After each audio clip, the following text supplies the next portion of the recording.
Good evening to you, ladies and gentlemen. Thank you so much for joining us tonight on Talk with Mimi Menfo. We are coming to you from Germany and we are reaching out to our audience in Cameroon, in other parts of Africa, and in the rest of the world to talk about what's happening in the country at the moment, precisely what took place in Kumba, that is in the Division of the Southwest region of Cameroon yesterday. It was Saturday, the October 24th, around midday exactly, when armed men on board motorbikes attacked a private college called Mother Francisca International College, which is in Kumba, Southwest region of Cameroon, like I indicated earlier. The college is actually located in one of the most famous neighborhoods or quarters in this town of Kumba. It's called Fiango, and the indiscriminate shootings by the gunmen killed 7 children, according to administrative authorities, even though the figures are currently being conflicted. And it should be noted as well that one of the children who was hit by yesterday's bullet was confirmed dead today. 6 died yesterday, and nearly a dozen are currently receiving treatment in hospitals. As always, there were witnesses, and some have so far been blaming government soldiers, others saying that separatists who have been advocating for an independent state of Ambazonia are also responsible. As of now, Mimi Menfo Info has been investigating. We've been carrying out series of reports, even though the government was quick to issue a statement just barely a few minutes after the incident to say that Ambazonian fighters were responsible. But so far, politicians, civil society actors, and even some of the victims of the Anglophone crisis in Cameroon think that the narrative, as far as the conflict is concerned, has to change. They are now advocating for an indefinite end to the Anglophone crisis with the hashtag End Anglophone Crisis, which has been going on for several days now. Tonight, I'm going to be joined by one of renowned politician in Cameroon, Edith Kawala, who took time, and we are so honored that you took time to be with us today to talk about what's happening in Cameroon at the moment. Mrs. Kawala, thank you so much for joining us tonight. Thank you very much, Mimi Menfo. This is actually the first interview. I have refused all interviews today. It's the first interview that I'm giving since the Kumba incident.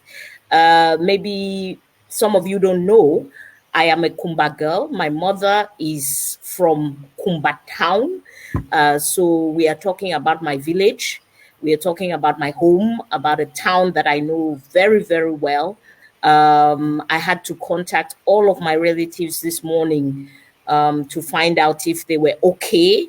I had to talk to kids in my family to reassure them, to let them know that we care about them, and to try to give them some comfort in this moment, because of course our first words go to the families who have lost lives. I mean, it is still an incredible thing for me that children who got up in the morning just to go to school, the most banal thing that any of us can imagine for a child, should have been shot dead for going to school.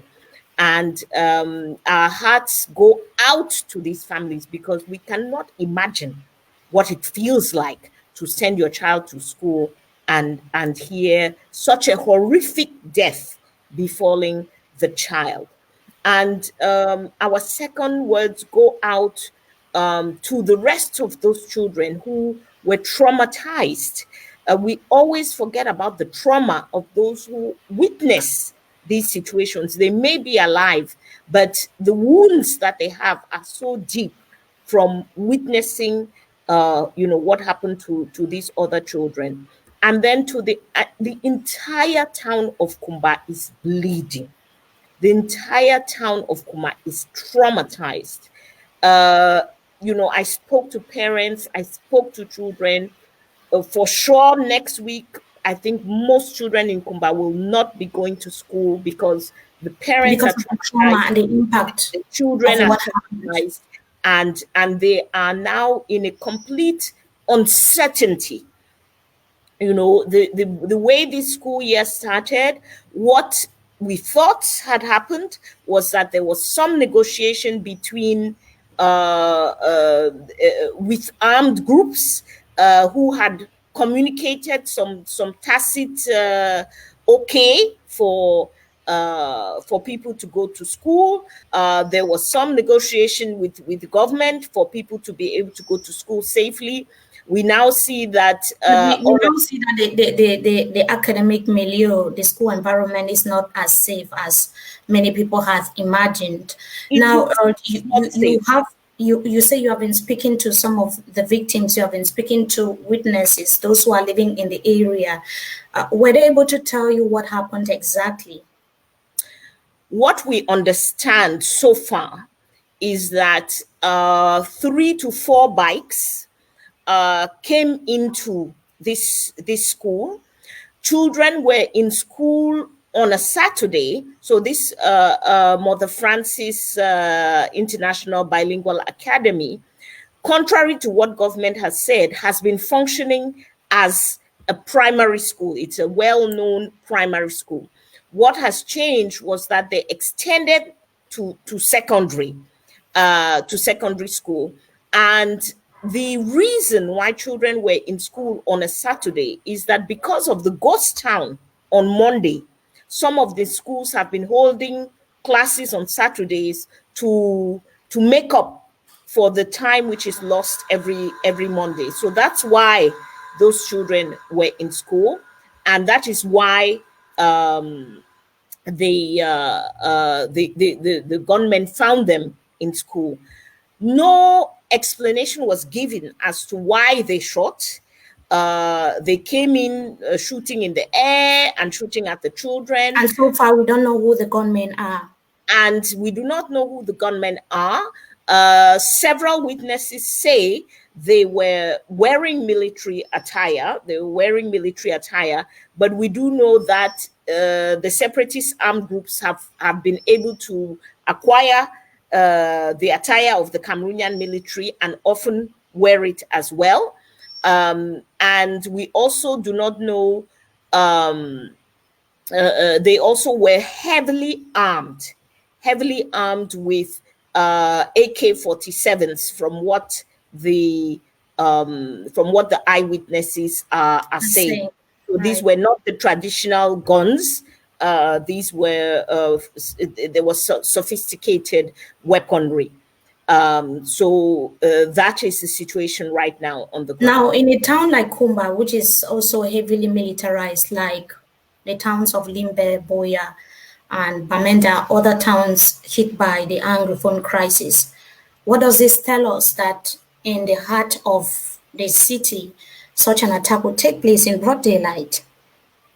I think, Mimi, what it tells us, by the accounts of all the eyewitnesses, it happened extremely quickly, very, very quickly. And I think what it tells us, some of us have been advocating with government and telling them that the solution to this crisis cannot be a security solution alone, because it is impossible for you to put a military person on every corner of every street and to be able to secure, the entire Northwest and Southwest in this manner.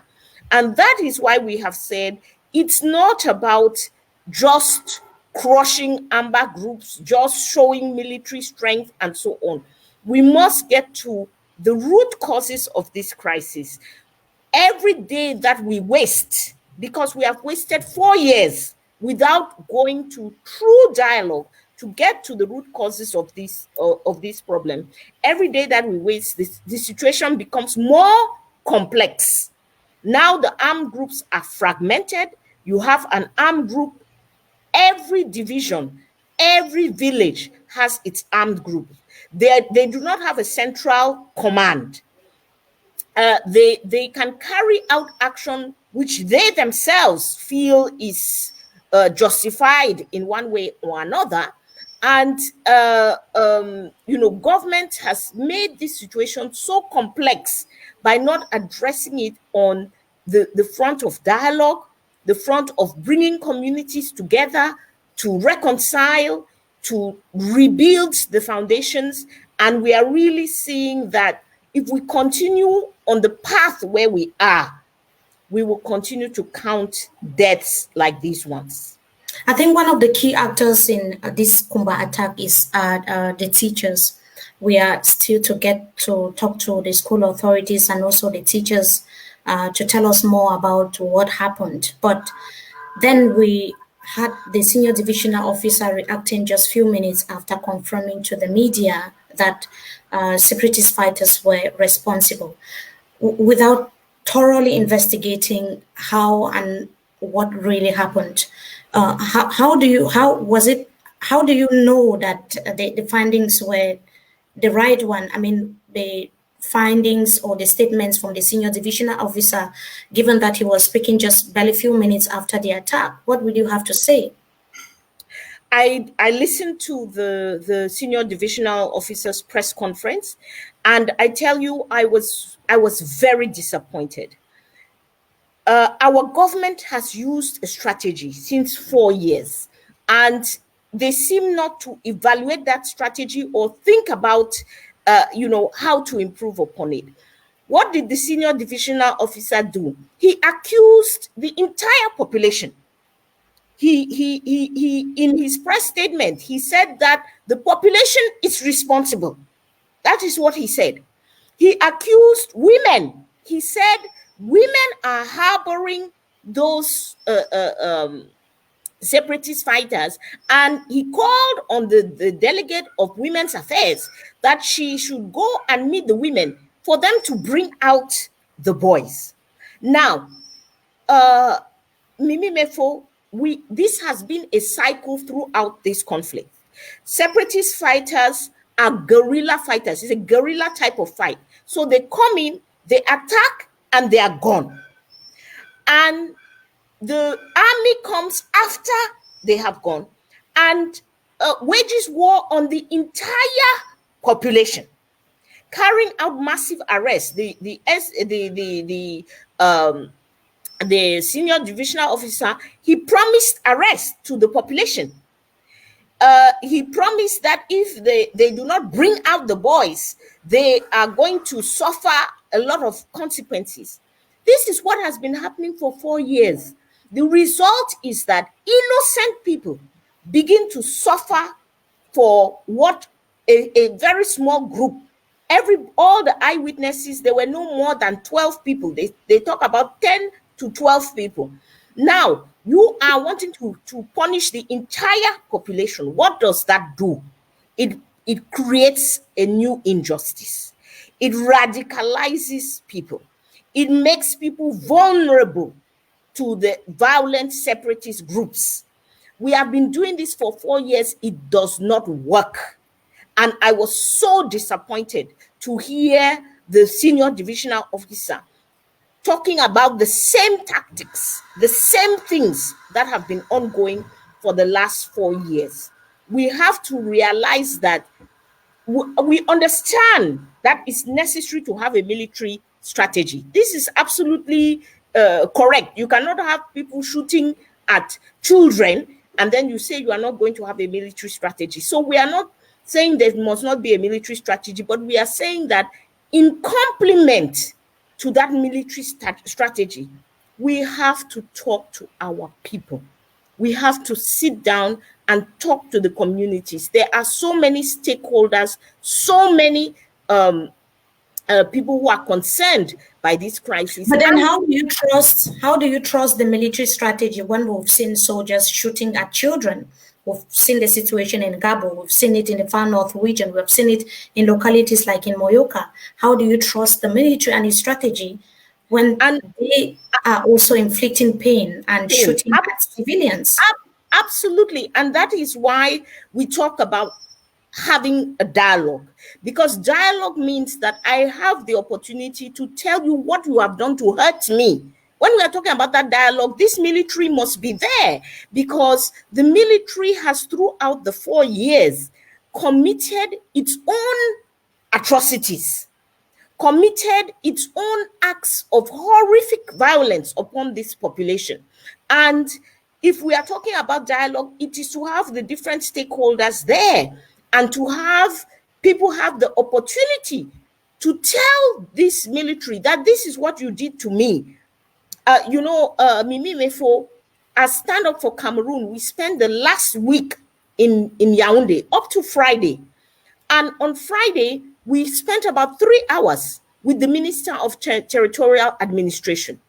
On our agenda with him, the Northwest-Southwest crisis was on the top of the agenda. Can you believe this man told us that the war is over, that the war is finished, that they have conquered the situation, military speaking? This was just barely 24 hours before this Kumba incident. And we were insisting to tell him, Mr. Minister, the war is far from over. And this is like some sort of a tipping point in the crisis. Absolutely.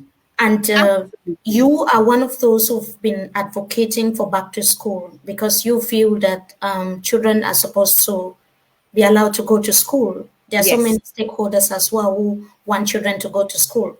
But seeing this happening, how safe are the school environments for children? The schools are clearly not safe. As you say, Mimi Menfo, we have been advocating for non-violence. So I think we are one of the groups who have said very clearly to everybody in the Anglophone regions, yes, we have an Anglophone problem. Yes, we have been marginalized as Anglophone. Yes, a lot of injustices have occurred, and over the last 4 years, they have gone tenfold what they used to be.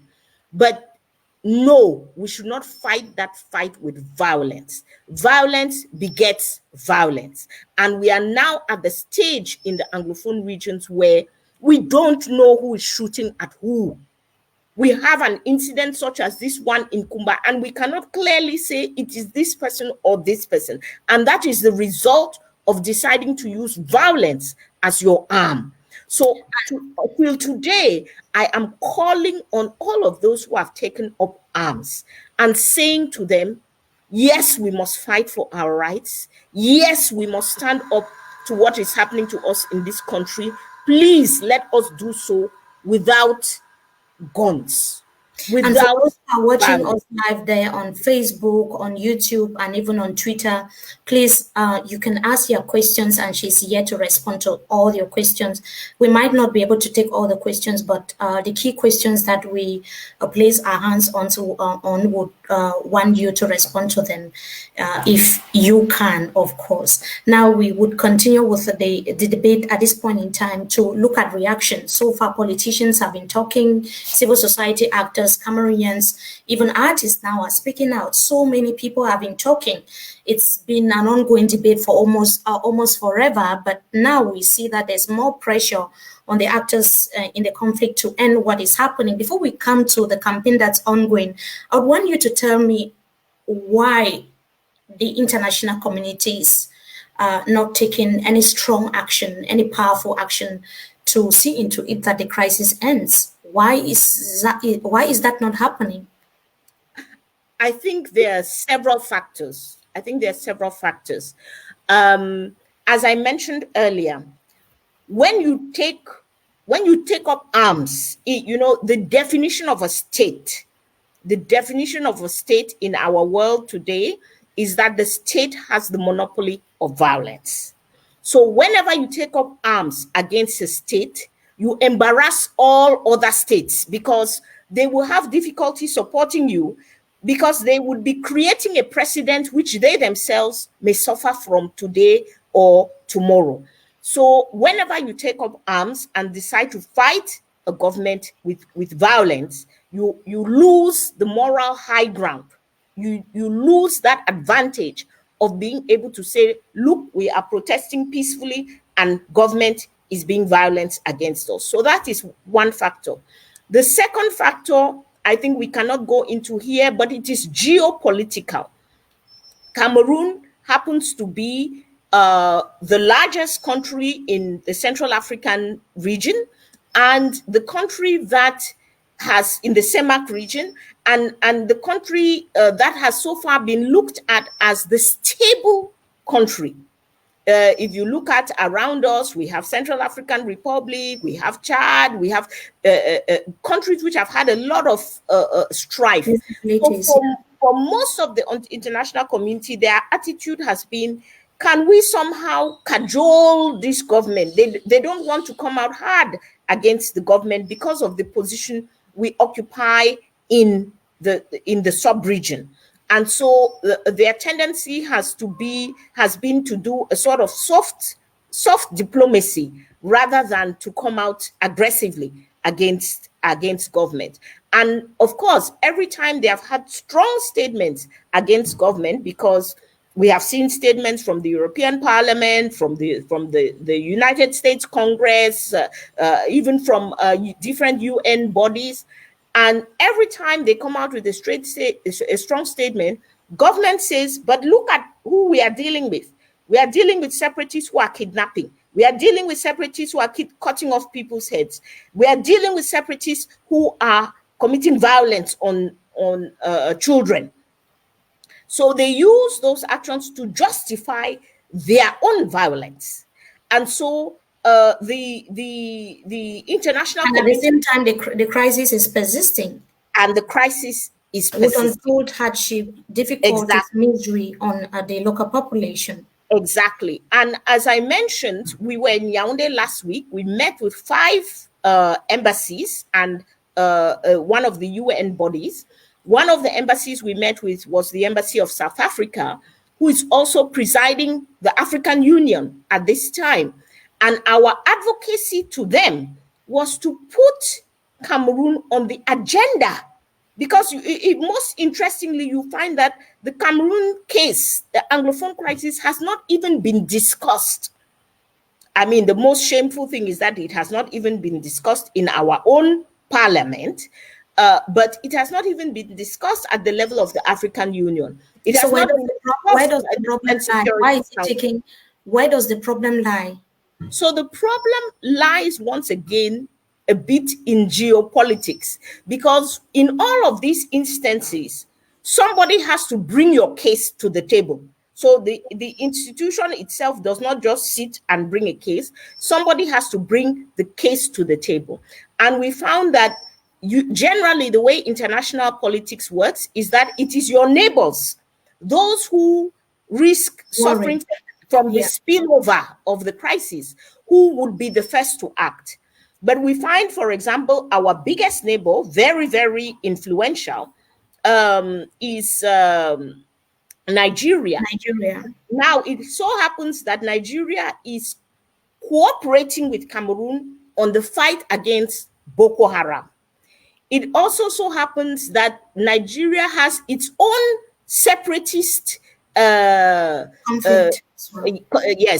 movement in the Biafra movement. So they are unwilling to take any action which looks like they may be supporting a separatist movement in Cameroon, especially as they need Cameroon to fight against Boko Haram. So these are some of the complexities which many people do not understand. And as we are advocating, it is why we are meeting some of these countries personally, putting to them this situation, and insisting that in spite of all this, Cameroon has to get on the international agenda. Now that everyone is sympathetic about what happened in Kumba, it was a similar thing about Ngabo. We saw the outcry when other incidents happened in the far north region. Are there any prospects that the international community can now wake up and say, what's happening in Cameroon? Let us do something, and we need to do something fast? I think for sure this incident, if we advocate properly, because the other thing Cameroonians have to realize is that the international community is looking at the whole world. They are not sitting and looking at you as Cameroon. So we must advocate. We have to be our own champions. We got international attention on Garbu because we acted here on the ground. And we are calling on Cameroonians for Kumba, that we make sure that we come out. We are currently organizing ceremonies, first of all, to honor these children, to honor all of the victims, those who have died, those who have been hurt. Cameroonians must come out massively for these ceremonies, because that indicates to the world that we have a problem. We are working on protests to put pressure on government to have an approach which is multi-pronged, that does not only focus on a security strategy, but also includes the strategies of dialogue, of justice. So much atrocity has been committed. Those people deserve justice. I see some people asking about Ngarbu. Because we came out on Ngarbu, for the first time in Cameroonian history, the government admitted that it was responsible for the deaths of civilians. The Ngarbu case is ongoing. There are soldiers who are currently in court with regard to Ngarbu. We are not satisfied with that, because we all know that it is not the soldier on the ground who takes a decision to attack. That soldier is only following orders which have been given right up to the political level, because even the entire army, we must always keep in mind, an army is the instrument of a government. An army does not decide itself to deploy itself. It is the political decision makers who decide to deploy an army, who talk about the level of force that is to be used in situations. So we must never remove the responsibility from this government. The responsibility is in the hands of government, and it is up to us to put pressure. We should stop with the talking, Mimi Menfo. We have talked and talked and talked. When you look at what people are saying there online, you get the impression that everybody is fed up. They are tired of getting the same condemnations. We are condemning what happened. We don't want this to ever happen again, because the next day or the coming weeks, the coming months, you would still get more and more reports.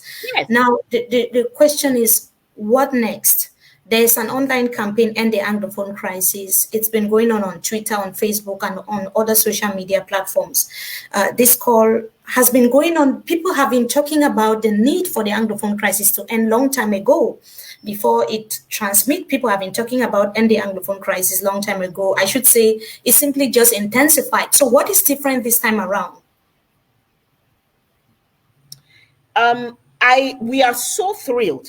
I want to congratulate everybody who has been on the End Anglophone Crisis hashtag. And I think the End Anglophone Crisis hashtag came out very strongly again, because we had a small success with the End Phone Tax campaign. We had an End Phone Tax campaign, and we were able to push back government as regards the phone tax which they were going to impose on Cameroonians. So I think this gave people courage, it gave them energy, and it made people realize that when we act, when we make our voices heard, we can actually have impact. So that, I think, is what has given End Anglophone Crisis the new energy and the new surge. And I congratulate everybody. There are some amazing young people who are driving that hashtag. I love the fact that they are writing to me inbox, and they are asking me, Madam Kawala, what are we doing? What is the next step? And so on. And we are talking together, because we know that we have to move from the internet to the ground. We have to move from the internet to the ground. Tweeting and posting is action. It is good, but it is not enough. We have talked for 4 years. We now have to have massive ground action that obliges government to act. Now, we had this question from one of the viewers asking about Ngabo, like you said, the responsibilities we knew that the government was responsible because they came out saying, like you said, that they are responsible for what happened in Gabo for the first time. It's true that the government also admitted that the killings in the far north region of country were carried out by soldiers, which is very rare in Cameroon. Now, after responsibility, the question is what happens next? And there's always the suffering population left behind, the affected population left behind. Is there any, are you, is there any follow up on the part of the government to ensure that victims of such crises, victims of such attacks are catered for and followed up psychologically, and the government ensuring that there is proper follow up and they are also taken care of psychologically? Do you think there is any mechanism in place in that regard? Mimi Menfo, we are not talking about a different government. We are talking about the government of Cameroon, which is a government that has bad governance at all levels.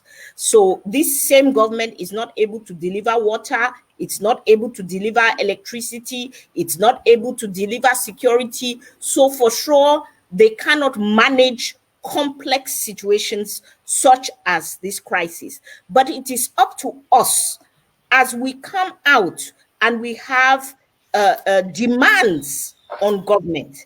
As we come out and we have demands on government, we must include in these demands the need for healing for all victims. So victims, it is not just going to a hospital, which of course they must do, but as we have said, the trauma, the psychological welfare of these victims, the counseling that they need. These things have been totally absent in this crisis up to now. Despite the horrific things that have happened, we have not seen that aspect dealt with. We only see small NGOs, and we are thankful for those NGOs who are carrying out, doing their best with very limited means to be able to carry out some therapeutic actions. We see some NGOs even using things like art and drama and so on to help children be able to express what they are feeling with regard to this trauma. But it has not been part of the government response. And talking about the End the Anglophone Crisis campaign that is ongoing and the hashtag, which you say that would have to take a different dimension, people would have to go to the field, go out there and protest. Would the same system in place, do you think that there can be any change? Would the government be able to listen to you? I think that the main thing, we are seeing it all over Africa today. Our neighbors in Nigeria have been having massive protests to end police brutality. And I think we need to draw the lessons and see that it is not a one-day affair. It is not a one-time affair. It is about the determination of the people to push back on government and actually demand change. Now, you know our position at Stand Up for Cameroon. We believe that the final solution is that this regime must go. We will not get final solutions, long-term sustainable solutions from this current government.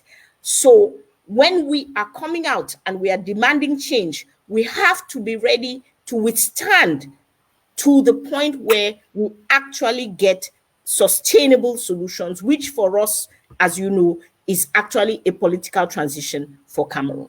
Like we said earlier, if you have any questions, this is the time to ask because we have just a few minutes to go. I have this question from Zeda Tinyong, who says that I should ask you, Madam Kawala, that if you were president of Cameroon, what would you do immediately to stop the Anglophone crisis? If I were president of Cameroon, there would never have been an Anglophone crisis because I am a firm believer in dialogue. And I will never forget, and I will never let anybody forget, that we had the opportunity for 11 months in this crisis to have dialogue and to avoid all of the violence that we are currently having today. But let us say that I came to power now with the situation already at hand. The first thing I would do is to go to the Anglophone regions. I think one of the things that has been so painful in this crisis is the lack of top level government presence on the ground. The president has not been. The prime minister has been once in the last 4 years. We have not seen government showing that concern as if it is its people. A government's job is to keep us alive. Their job number one is to keep us alive. And when they fail at that job, they should be the first to go and take responsibility. They have not done so. So I would go to the ground. And as I have said, today, given the way the crisis has evolved, it means starting from the ground up to build dialogue. It means going to every municipality, sitting the stakeholders around the table, all of the stakeholders, the women, the clergy, the teachers, the AMBA, they must be allowed to come to dialogue, because if they are not sitting at that table, we will never be able to get them to stop. So it means enabling everybody to be around the table and saying, we want to cease fire. What do you need? What must happen for us to cease fire? And being able to build from there, being able to say, this is the transitional justice system we are putting into place. Victims, please step forward. Who are you accusing? Who shot you? Who raped you? Who burnt your house? People know who did this to them. And being able to set up a system so that we can have transitional justice and reconcile the communities. Because one thing that we as Anglophones must recognize is that in Kumba, it was Anglophone children killing Anglophone children. Whether we want to call them, whether they are Amba or they are whomever, they are bandits, they are whatever, it is a lot of the killing has been amongst ourselves. A lot of the hurt is within our own communities. So we have to sit those communities down. We have to heal. We have to decide together to move forward. And we saw in cases like South Africa, in cases like Rwanda, we have so many examples in Africa where people have been able to do this. We learn from those examples and build a process of justice and reconciliation. Well, time is not on our side and we'll have to go. So far, I'm seeing so many reactions, people talking about what's happening in Kumba, the Anglophone crisis, others saying that the politicians should lead and they will simply have to follow, that they want to see what you politicians are up to. We would also keep our ears on the ground to tell the audiences out there what is happening in Cameroon and beyond. Thank you so much, Mrs. Kawala, for joining us tonight, and hope to see you some other time again.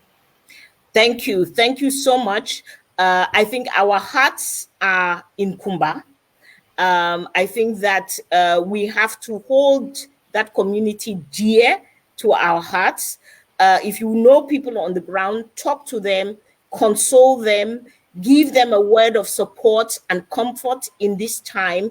And then please, please get ready for action. In the next couple of days, we'll be asking you for specific action. We ask you to come out strongly and let us do our best to end this crisis.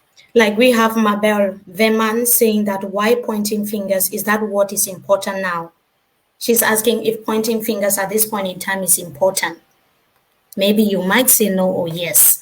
Well, we also want, maybe you want to respond to that. No, go ahead. Maybe you have several questions and I can. No, just that one. So many questions, but that is.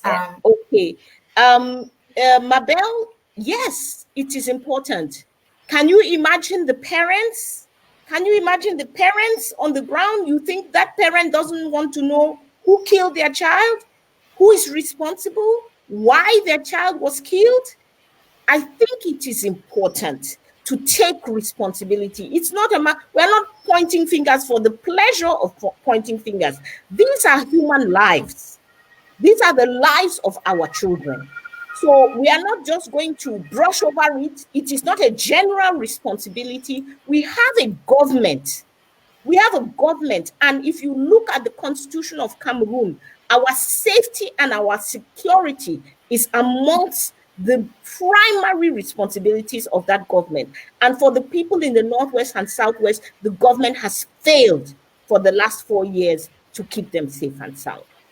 Thank you so much once again, and see you some other time. Thank you. A pleasure.